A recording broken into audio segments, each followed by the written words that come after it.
미국 증시가 연휴를 끝내고 또다시 하락세로 마무리가 됐습니다. 자, 기술주와 미중 갈등 전부 다 악재로 나타나고 있는 상태인데요. 자, 나스닥이 무려 4%나 폭락하는 모습이 만들어졌습니다. 애플, 테슬라 뭐 난리가 아닙니다. 이렇게 기술주들이 하락하는 배경들 분명히 있을 거라 생각하는데요. 자, 어떻게 시장은 바라보고 있는지 알아보도록 할 거고요. 새롭게 부각되는 미중 갈등, 자, 중국과 모든 관계를 끊어버리겠다, 뭐 이런 트럼프의 또 발언이 나타났죠. 자, 하루도 바람잘 날이 없는데, 자, 미국 증시 왜 이렇게 움직이고 있는지 알아보도록 하겠습니다. 1조 원대 순매도에 나섰던 외국인들, 이제는 가치주를 사고 있다라고 합니다. 자, 이번 달 들어서면서 굉장히 많은 물량의 순매도 규모를 쏟아내고 있는데, 자, 그럼에도 불구하고 외국인들이 사들이고 있는 종목이 있다라는 이야기죠. 도대체 어떤 종목을 사고 있는지, 좀 이런 상황들은 우리가 어떻게 바라봐야 되는지, 또 우리도 여기에 참여를 해야 되는 것인지 한번 알아보도록 하겠습니다. 반도체 업황이 이제 좋아질 것이다. 자, 기대치는 여기에 걸어야 한다라는 이야기도 나오고 있습니다. 그래서 반도체 관련한 부분에서의 추격 매수에 청신호가 들어왔다, 이런 얘기가 나오고 있고요. 일단 당장 4분기부터 눈에 띄는 업황 호조가 나타날 것이다 라는 분석이 나오고 있기 때문에 지금이 반도체에 투자해야 될 적기다 라고 얘기를 하고 있습니다. 정말 투자 적기인지 여기에 들어가야 되는 것인지 이런 부분들 한번 알아보도록 하겠습니다.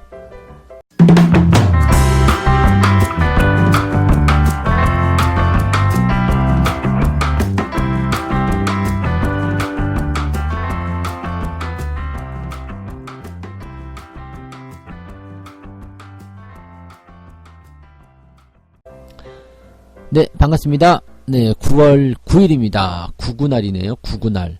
구구데이? 네, 이렇게 봐야 되나요? 네, 구구날인데, 시장이, 구구날이든 뭐든 간에 지금, 네, 곡소리 나게 생겼죠? 구구, 아이고 하는 그런 날이 될 것 같아요. 자, 일단 다우지수하고 나스닥하고 다 하락세를 보였습니다.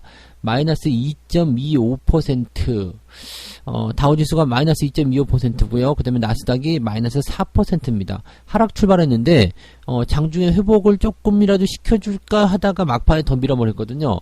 그러니까 지금 이 정도 낙폭이면은, 그냥 아무것도 아닌 상황에서도 주가 변동성이 그대로 영향이 올 거라고 생각합니다. 이 정말 교묘한 게, 이상하게 꼭 그런 이벤트 앞두고서 꼭 이런, 그죠? 조정을 좀 받아야 되는데 뭔가 명분이 없어. 그러면 조정을 꼭 받더라고요. 그러니까 이게 좀 희한한 부분이 아닐까 생각이 듭니다. 근데 아무튼 만기를 앞두고 나서 그런 상황들이 나타났다는 게 공교롭긴 합니다만은, 상황이 약간은 그렇게 좀 끌어내리는 쪽으로 움직이지 않겠는가라고 판단이 좀 되긴 하겠습니다. 일단 시장에 나와 있는 재료들 나쁜 것은 기술주가 불안하다는 거 첫 번째겠죠. 네, 나스닥이 이렇게 많이 하락한 이유들은 기술주들의 하락에 있다라고 일단 보시면 되는 것 같고요. 미중 간의 갈등도 좀 새롭게 부각이 됐습니다. 그래서 이 두 가지 부분들이 가장 큰 문제, 그리고 추가적으로 본다라면은 이제 신규 부양책에 대한 불확실성 계속 지속되고 있다. 네, 그 다음에 백신에 대한 이야기까지도 계속해서 불안감에 대한 어떤 증폭제로 봐야 되겠죠.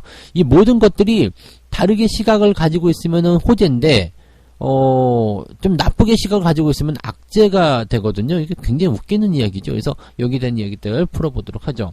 일단 근데 기술주에 대한 부분들은요, 이건 그냥 나쁜 소식이다라고 볼 수가 없는 상태입니다. 이거는 좋게 커버를 치려고 해도 커버가 안 되는 상황이죠. 왜냐면 애플의 주가가 6.7% 하락이 됐고요. 그 다음에 테슬라 같은 경우는 난리가 났습니다. 마이너스 21%. S&P 500 지수 편입이 불가능하다, 이제 불발됐다라고 하면서 마이너스 21%가 폭락하게 됐죠. 그러면서 이제 서학개미들이라고 불리는 이런 그 미국 기술주에 투자한 이 투자자들이 상당히 큰 폭의 손실을 보게 되는 이런 상황이 되었다, 이렇게 전해진 얘기도 좀 있었습니다. 자, 어쨌건 지금 이런 식의 애플과 테슬라 주가의 큰 폭의 하락, 이 포인트가 이제 가장 핵심적인 기술주의 하락이 나타난 배경이고요. 나스닥이 이렇게 많이 빠져나간 그런 배경이라고 보시면 되는데, 이 콜옵션 때문이다라고 되어 있습니다. 일본의 소프트뱅크가 대규모의 기술주 콜옵션 매수를 통해서 이들 기업 주가 급등에 일조를 했다. 즉 주가 과열을 시킨 이런 주범이다. 뭐 그러니까 쉽게 얘기하면은 뭐 작전 친 거 아니냐, 뭐 주가 조작한 거 아니냐, 뭐 이렇게 얘기를 할 수도 있는 상황인 것 같은데 뭐 꼭 지금 이건 뭐 대놓고 매수한 거기 때문에 그렇게 뭐 작전이다라고 볼 수는 없겠습니다만 어쨌건 계속적으로 대규모 순매수를 통해서 기업의 주가를 급등시켰다. 그럼 소프트뱅크가 여기서 손해를 보고 있을 것인가? 글쎄요, 저 밑에서부터 샀다라면은 굳이 손해를 볼 것 같지 않은데 최근에 폭락에 대한 영향은 피하기가 어렵지 않았었을까 생각이 좀 듭니다. 근데 소프트뱅크는 이제 뭐 투자에 대한 어떤 부분들을 가지고 있는 거고 또 돈이 많은 회사잖아요. 그런데 이것을 따라서 했었던 개인 투자자들, 특히 꼭지에서 들어갔던 사람들 입장에서는 장난이 아닐 거란 얘기죠. 그래서 개인 투자자들까지도 최근에 기술주 콜옵션에 대한 과도한 매수세가 있었다라고 되어 있습니다. 그래서 이런 부분들이 청산이 되는 과정에서 굉장히 좀 큰 변동성을 만들어냈다라고 이야기가 되고 있는 것 같습니다. 일단 뭐 콜옵션에 대한 부분도 하나의 어떤 그런 분석의 어떤 내용이다라고밖에 생각이 안 되지만은 아마 그것을 이제 주범으로 많이들 몰아가려고 하는 것 같습니다. 근데 어쨌든 그 가장 중요한 포인트는요, 많이 올랐다가 되겠습니다. 많이 올랐다. 그동안 주가가 많이 올랐다. 과도하게 많이 올랐다. 그래서 지들 혼자끼리 많이 올라갔기 때문에 아무런 조정 없이 올라갔기 때문에 결국에는 위험한 이런 변동성이 나타나게 된 것이다. 이렇게 판단하시면 될 것 같죠. 그래서 그런 내용들로 우리가 생각해 주시면 될 것 같습니다. 기술주들이 이렇게 밀려 내려가는 모습들은 일단 국내 증시에도 약간 영향이 있을 수밖에 없습니다만은 또 다른 경제 펀더멘탈 이런 것들이 받쳐주게 된다라면 또 나쁘지 않거든요. 그런데 오늘은 조금 불안한 모양새가 뭐냐면 다른 경제적 펀더멘탈들도 지금 현재 받아주는 모습이 아니다라는 이야기죠. 그래서 그 내용들 한번 볼 겁니다. 지금 보시면 이제 트럼프 대통령이 뭐라고 했냐면 중국과의 모든 관계를 끊는 디커플링 한번 하겠다. 네. 11월 대선이기 때문에 대선 얼마 안 남았죠. 그래서 그거 지금 한 달 조금 더 남았나요? 네, 그죠? 2달 정도 남았군요. 그리고 남았으니까 이제 이 대선을 앞두고서 중국을 더 압박하겠다. 뭐 이런 식의 내용일 수도 있겠는데 중국의 대표적인 기업, 네, 반도체 기업입니다. SMIC 중신구어지라고 합니다. 중신구어지라고 하는데 이 기업을요. 제재하겠다. 거래 제재하겠다. 거래 제한하겠다. 이 블랙리스트에 올리겠다. 이렇게 얘기를 한 겁니다. 지금 이 상태가 되면은요. 그냥 뭐 중국의 어떤 반도체 기업, 그 다음에 중국의 어떤 기술 기업들은 다 죽여버리겠다는 얘기나 마찬가지가 되는 거거든요. 이게 지금 SMIC 같은 경우는 중국이 사실은 뭐라 그럴까요? 뭐 얼마 전까지만 하더라도 있었던 중국 제조, 네, 첨단 기술, 중국의 어떤 비약적인 발전 이런 것들을 이끌어야 되는 중요한 어떤 뭐라 그럴까요? 동반자? 네, 그런 어떤 카드? 그런 쪽으로 좀 쓸 수밖에 없었던 내용이었는데 이게 지금 제재가 들어가겠다라고 되어 있는 부분이거든요. 그래서 지금 왕이 외교부장이 이런 얘기합니다. 일부 국가가 일방주의와 안전을 핑계로 선두기업을 공격하는 것은 노골적인 횡포다. 디지털 보안을 정치화하고 이중잣대를 들이대는 것은 국제관계 원칙에 벗어난다. 이렇게 얘기를 하고 있습니다.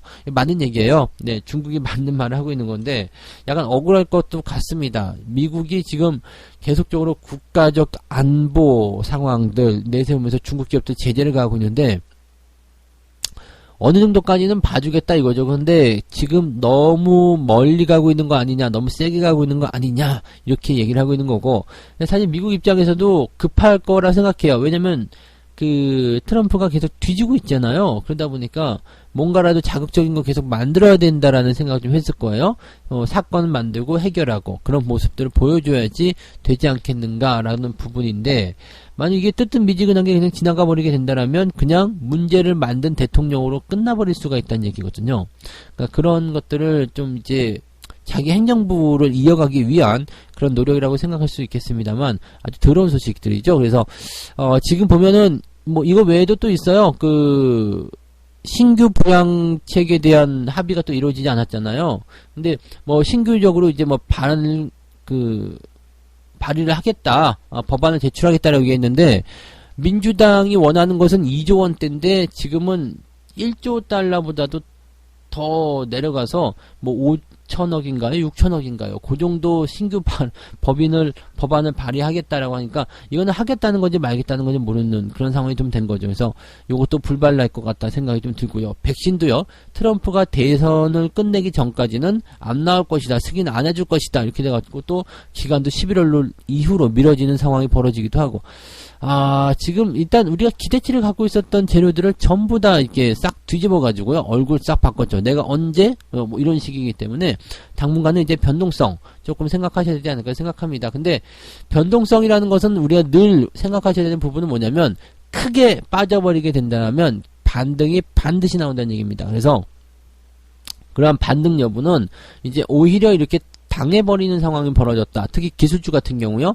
이틀, 3일째 지금 하락할 수 있는 상황인데, 이렇게 빠져버리게 된다면 여기에 대해서는 이제 기술적 반등, 즉 빠져버린 상태에서는 반등을 기다려보는 것이 일단 유리하다. 그 반등에서 추가 상승이 나올 것인지 아닌지는 그 이후에 생각해야 되는 부분이지만, 급락을 한 이후에는 빠른 반등을 기다려주는 것이 가장 유리한 전략이다라고 보시는 게 맞습니다. 네, 그래서 뭐 만기일에 좀 교묘하게 계속 조정이 나오고 있는 상황이긴 한데요. 일단은 조금 영향이 좀 있더라도 이번 주까지는 우리가 좀 참아보자, 이렇게 보시면 되겠고, 항상 말씀드리지만 너무 많이 올라간 주식에 대해서 무리한 투자하지 마시기 바라고요. 적당한 차익 실현도 같이 해나가시면서 대응하실 것을 권장해 드립니다. 많이 올라간 주식에 대한 차익 실현은 건강한 차익 실현이다라고 말씀드릴 수 있으니까 꼭 참고하시기 바랍니다. 두 번째 이야기 가겠습니다. 네, 이번 달에는 1조 정도 순매도를 했는데, 외국인들이요, 네, 외국인들이 순매도 했는데 가치주를 사들이고 있다라고 얘기합니다. 그러니까 이번 달에는 매도를 좀 많이 했는데 성장주, 즉 많이 오른 주식은 팔고 가치주 쪽으로 많이 넘어갔다, 이런 얘기가 나오는 거죠. 그래서 단기 변동성이 있기 때문에 가치주를 사들이는 것이 맞는 전략이다, 이렇게 얘기를 하고 있다고 합니다. 오, 되게 신기한 일이지. 매도를 하고 있지만 매수를 하고 있다는 얘기도 마찬가지고요.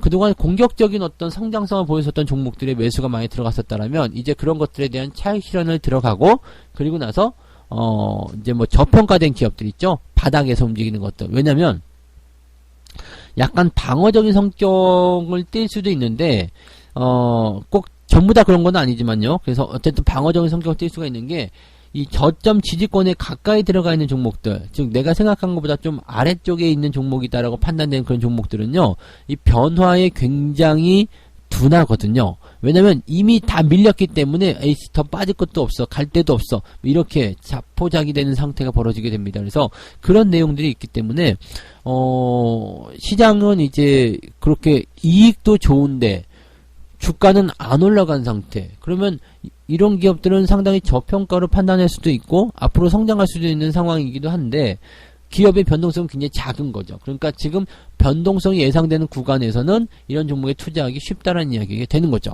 자, 외국인들이 뭘 팔았나 보니까 현대차, LG화학, SK하이닉스, 삼성전자, 이런 것들, 그 다음에 카카오, 네이버, NC소프트, 이런 종목들, 많이 올라간 종목들 위주로 매도가 좀 나타났고요.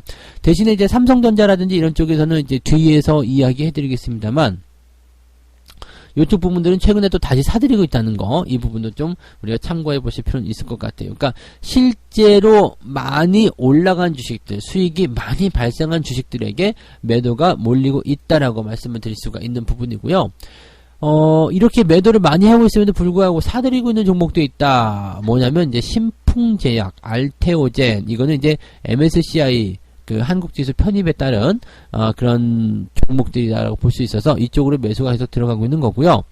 SK텔레콤이나 KB금융, 롯데케미칼, 이런 종목들, 즉 가치주의 성격이 강하다, PBR도 1배 미만이다, 뭐 이렇게 되어 있는 거죠. 그러니까 망할 염려가 없는 기업들 찾아서 일단은 돈 넣어놓을래, 이렇게 되어 있는 거. 또 변동성이 크게 나타나지 않은 종목들 찾아서 돈 넣어놓을래, 이런 식으로 되는 겁니다. 그래서 뜬금없이 막 이렇게 올라가는 종목들이 생길 수도 있다는 이야기죠. 수익성, 성장성, 뭐 일단은 적절하지 않고 수익 꾸준하게 증가할 수 있는 기업이라면 괜찮고요. 그러한 기업들이 주가가 많이 오르지 않아서 퍼가 저평가가 나와 있다라면 그런 기업들 주목을 해볼 필요는 있겠다. 뭐 나쁘지 않은 거죠. 그래서 그런 식으로 지금 현재 외국인의 수급 동향이 움직였다라고 봐주시면 될 것 같습니다. 그래서 일단 뭐 공격적으로 수급이 계속 많이 올라간 주식에게 들어갈 것 같지는 않아요. 그렇기 때문에 그 내용들을 우리가 참고해서 대응을 해볼 필요가 있겠다. 이렇게 보시면 되겠죠. 자, 그러면 이제 세 번째 이야기로 넘어가도록 하겠습니다. 세 번째 이야기는요, 디램 가격이 반등하고 있다. 그리고 미국이 중국의 반도체 기업을 제재하기 시작하면서 이 반도체주 이쪽으로 추가 매수에 대한 청신호가 들어왔다. 삼성전자, 하이닉스, PSK 이러한 반도체 기업들 예로 들고 있는데요. 일단은 분명한 것은 이제 중국의 반도체 기업 이쪽에 이제 제재를 가하고 있다라는 것은 뭔가 이제 간접적인 수혜 이런 것들이 나올 수 있다. 왜냐면 뭐 디램의 현물 가격이 반등할 수 있는 상황이 벌어지게 되는 거고요. 또 그 다음에 지금 이런 것뿐만 아니거든요. 이 코로나와 관련된 부분 때문에 이 언택트 관련한 이런 전자제품의 수요가 또 늘어날 수 있는 상황 이런 것들이 계속적으로 움직여주고 있기 때문에 아마도 이제 반도체 쪽의 수요가 더 많이 늘어나게 될 것이다 라는 얘기를 좀 해볼 수가 있겠죠.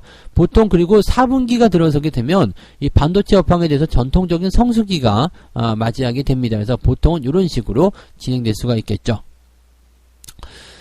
이 SMIC 또 얘기가 또 나왔죠. 그래서 이 SMIC에 대한 부분 보면 이제 세계 파운드리 시장에서 4.5%의 점유율, 시장 5위권에 들어가 있다. 여기다 제재를 가해버리게 된다. 그러면 일단 삼성전자, 그 다음에 DB하이텍을 콕 집어서 이야기하는데 이런 기업들이 수혜를 보게 될 것이다 라고 얘기를 하고 있습니다. 왜냐면 이제 중국에서도 뭔가를 만들어야 되는데 이런 부분들을 국내에서 조달하게 될 것이다 라고 얘기가 되는 거죠. 즉 핵심 부품들 뭐 여기에는 이제 여러 가지가 있다고 합니다. AP 뭐 그러니까 프로세서죠. 이쪽하고 그 다음에 이미지, 지문인식 센서 이런 핵심 부품들을 스마트폰을 만들기 위해서 국내 제품들 우리나라 제품들을 확보하고 싶어 할 것이다 라는 분석이 나오고 있는 것 같습니다. 그래서 현재 이런 부분들, 뭐 중국의 기업이 제재를 받게 된다라면 일단은 뭐 급한 대로 뭔가 하긴 해야 되니까 네, 우리나라 기업들이 수혜를 받게 된다. 이렇게 보시면 되는 거고요. 그 다음에 4분기에는 업황의 호조가 나올 것이다 라는 얘기가 있습니다. 그러니까 뭐 업황 호조에 대한 부분들은 일단 전통적으로 계속 성수기로 들어가는 그런 부분이기 때문에 여기서 이제 긍정적으로 받아들여야 되는 내용이기도 합니다만은 증권가가 이제 비메모리 반도체 성장, 네, 5G와 인공지능, 뭐 이쪽으로 해서 이제 이 5G와 인공지능을 바라보시고 투자하시는 분들 많이 계시지만, 실질적으로 진짜 수혜는 이 5G와 인공지능이 커짐에 따라서, 거기에 들어가는 필수 부품, 메모리 칩, 이런 것들이 수요가 폭증한다라는 것이 되겠습니다. 그래서 뭐 다 같이 수혜를 받는 부분이기 때문에 뭐가 좋다 할 수 있겠습니다만 확실한 것은 반도체죠. 그래서 확실한 것은 반도체 칩이라고 보시면 될 것 같고 그동안 또 반도체 종목군들이 많이 저평가되어 있긴 하죠. 그래서 삼성전자에 대한 매수 의견들은 꾸준하게 계속 드리고 있는 상황이긴 합니다만 이런 이야기들이 공교롭게도 또 이야기하고 나서 바로 또 뉴스로 나오는 거 보면은 뭔가 좀 네 뭔가 좀 이상한 거 아닌가 그 생각 들기도 하고요. 시황 보고 있는 거 아니에요? 뭐 이런 생각. 네, 아무튼 시작하는 이 포지션이 지금 반도체 업황 쪽으로 또 많이 쏠리게 된다면 일단 외국인들의 수급 동향 계속 체크를 해봐야 되는 거고요. 또 삼성전자가 버티고 있으면 지수 상황은 그렇게까지 많이 밀리지 않을 것 같아요. 지수 상황은 많이 밀리지 않는데 문제는 뭐냐면 종목들의 변동성이 커질 수 있다는 이야기죠. 그래서 이렇게 외국인들의 어떤 매도, 그 다음에 뭐 반도체 쪽으로의 어떤 대응들, 이런 모습들은 두 개 다 연결이 되어 있다 보시면 되겠습니다. 그리고 더 연결시켜 본다면 시장이 변화를 겪고 있기 때문에 그 변동성을 피해가기 위한 부분으로 저평가주들을 골랐다. 그 저평가주들이 지금은 반도체 종목군들이다. 좀 아이러니하죠? 원래 반도체 종목군들은 성장주로 많이 구분이 됐었는데 어느 틈엔가 못 올랐다. 왜냐면 반도체주들이 사실 못 오른 것도 있어요. 언택트 이런 것들, 그 코로나 관련한 종목군들이 너무 올라갔고, 또 경기 민감주 자동차 이런 것들이 단기간에 많이 올라가 버렸기 때문에, 거기에서 이제, 소외가 약간 됐었죠. 근데 그런 것들이 이제 차익실현이 나오니까, 자, 어디 뭐 살 거 없나? 보니까, 반도체, 맞아, 쟤네들이 있었지. 이런 식의 느낌이 되었다고 보시면 되겠습니다. 그래서 뭐 지금은 일단 뭐 괜찮죠? 그래서 요런 것들, 우리가 좀 활로를 좀 찾아야 되는 부분들이 있기 때문에 반도체 쪽도 관심을 좀 가져볼 필요가 있을 것이다 라고 보시면 되겠습니다. 자, 이렇게 해서 오늘 세 가지 이야기인데요. 싱숭생숭한 내용들이겠네요. 기술주, 미중 갈등, 뭐 그 다음에 기타 여러 가지 재료들 더럽게 나타나서 네, 나스닥이 큰 폭의 하락을 보였다. 국내 증시도 초반에는 변동성이 좀 나올 수 있겠죠. 그래서 오늘, 내일, 모레, 즉 금요일 정도까지 계속해서 이런 변동성 나올 수 있기 때문에 일단 안전벨트 꽉 단디 매고 잘 붙들고 가셔야 될 것 같습니다. 내려간 이후에 또 하락은 제한적이기 때문에 내려간 이후에 반드시 반등이 나온다는 거 절대 잊으시면 안 되겠고요. 네. 자, 1조 원대를 매도한 외국인들은 가치주를 사고 있다. 즉 저평가 종목들, 이런 변동성에 조금은 노출이 적게 될 수 있는 그런 기업들에 투자를 하겠다라고 얘기가 나오고 있습니다. 그래서 그런 부분들, 실제로 그런 것들 사고 있기도 하고요. 네, 그래서 그런 것들에 대한 관심들 좀 가져야 된다라고 얘기가 나왔고요. 그 다음에 반도체 종목들 추격 매수 하고 있다, 뭐 추가 매수 해라, 뭐 이렇게 얘기가 나오고 있는데, 뭐 이제 앞으로 더 좋아질 것이다 라는 기대감들 나오고 있고, 또 실질적으로 이제 외국인들이 매도 속에서 지금까지 매도하고 있었지만 다시 순매수 전환되고 있는 종목 중에 하나가 삼성전자를 비롯한 반도체 쪽이라는 이야기죠. 그래서 그런 것들도 연결고리를 가지고 생각해 보시면 좋겠다. 그 말씀을 드렸습니다. 자, 책 한 꼭지 읽고 마무리 하도록 하겠습니다. 불황이나 시세 폭락 등 값이 쌀 때는 단호하게 매수하라. 그리고 매수한 후에는 가격이 오를 때까지 시장의 가격 평가가 높아질 때까지 지속적으로 보유하라. 한 가지요. 투자가는 불황이 계속돼서 디스카운트 상태에 있는 동안 사두지 않으면 충분히 살 수가 없을 것이다. 상승이 시작되고 나면 도저히 따라갈 수가 없기 때문이다. 기필코 바닥 근처에서 매수하고자 한다면 3번이나 4번에 나눠서 매수하라. 즉 하락하는, 떨어지는 칼날을 잡고 싶다라면 일단 오늘 조금 사보고요. 네, 그 다음에 또 떨어지면 또 사고요. 그렇게 분할 매수를 하게 되면 충격이 훨씬 덜하다라고 보시면 되겠습니다. 자, 변동성이 좀 있는 주간입니다. 일단 주초부터 계속 예고를 해드리긴 했습니다만 변동성에 대한 부분들은 주식을 갖고 있는 입장에서는 굉장히 불안하고 기분 나쁠 수 있어요. 그래서 그런 내용들 일단 조금 있겠지만, 자, 지나가는 과정입니다. 어쩔 수가 없어요. 상승만 계속될 수 없기 때문에 조정을 피할 수가 없습니다. 싹 팔고 다시 사면 되지 않습니까? 라고 하실지 모르겠지만 싹 팔고 다시 사는 순간 나는 주식을 못하는 사람이 될 겁니다. 왜? 내가 판 가격, 그 가격에 또 더 쌀 때 쉽게 손이 나가지 않습니다. 그 다음에 손이 나가고자 할 때는 내가 판 가격보다 이미 올라가 있을 거예요. 그래서 주식은 항상 물려있는 것이다 라는 것도 잊으시면 안 되겠고요. 변동성 너무 걱정하지 마시고 너무 힘들어하지 마시고, 네, 일단 저하고 함께 잘 이겨나가시기 바랍니다. 저는 장중시황 때 다시 이야기 전달해 드리도록 하겠습니다. 자, 오늘 잘 이겨냅시다. 모두 다 화이팅 하시고요. 화이팅! 네. 힘이 조금 약한가요? 네. 화이팅! 네. 반갑습니다. 네. 반갑댄다. 이거 뭔가 당황했어요. 네. 자, 마무리하겠습니다. 장중시황 때 뵐게요.